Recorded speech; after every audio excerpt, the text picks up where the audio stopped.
Welcome to Military Comebacks. What you're about to hear might change the way you see courage.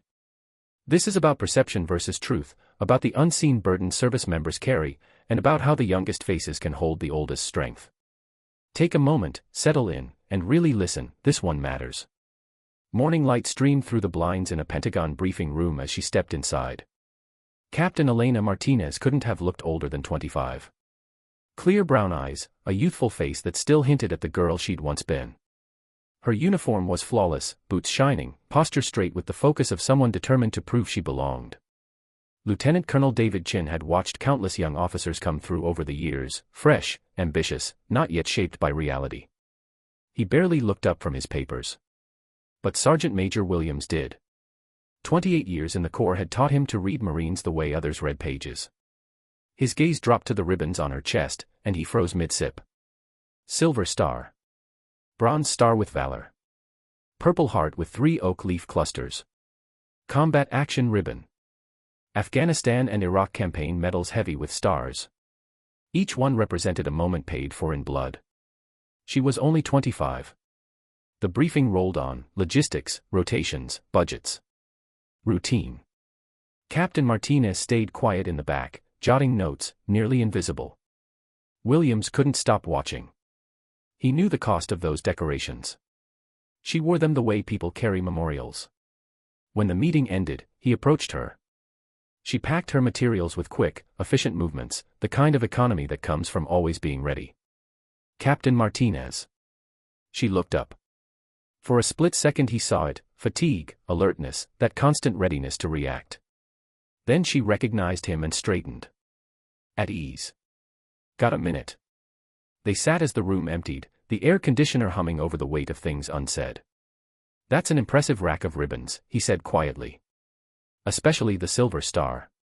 Some serve a lifetime and never see one. I was fortunate to serve with good people, Sergeant Major. He let the word fortunate hang.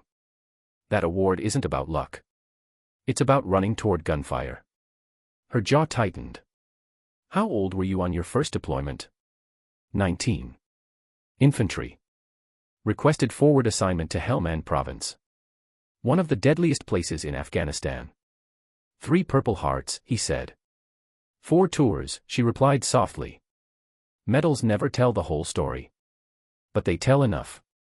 He leaned forward. Tell me about the Silver Star. She studied her scarred hands, burn marks on one, a jagged scar across the other. Then she began. Second deployment. I was 20. Escorting a convoy in Sangin when the lead vehicle hit an IED. Flipped the Humvee. Fuel leaking. Fire spreading.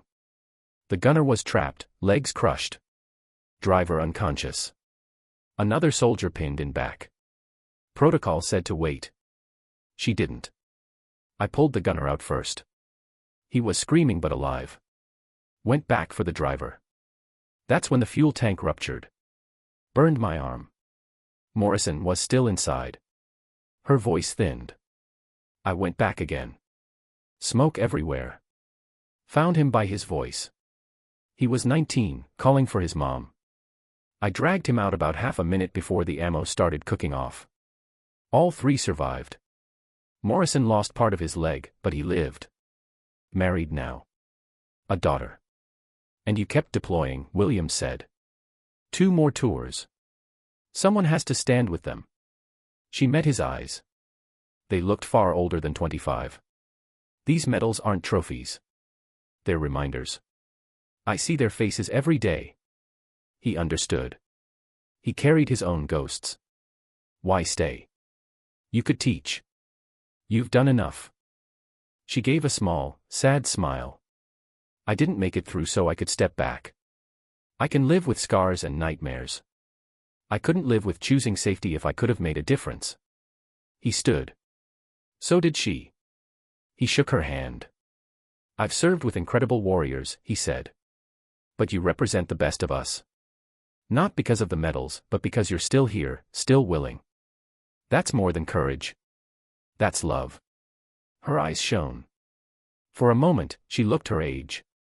That evening, Williams told his wife about her. About how easy it is to underestimate the young.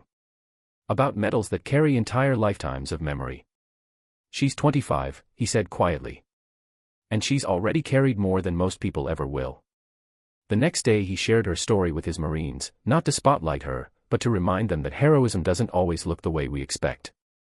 Captain Martinez went back to work, quiet and steady, wearing her ribbons not as decorations but as markers of moments when she chose others over herself. To most, she was just another young officer. To those who understood, she was proof that courage isn't measured in years, but in what someone is willing to carry, and how many times they choose to run into the fire. If this story changed how you see the young service members around you, share your thoughts. Tell the stories of the quiet heroes you've known. These sacrifices deserve to be remembered. Thank you for listening and for honoring those who serve.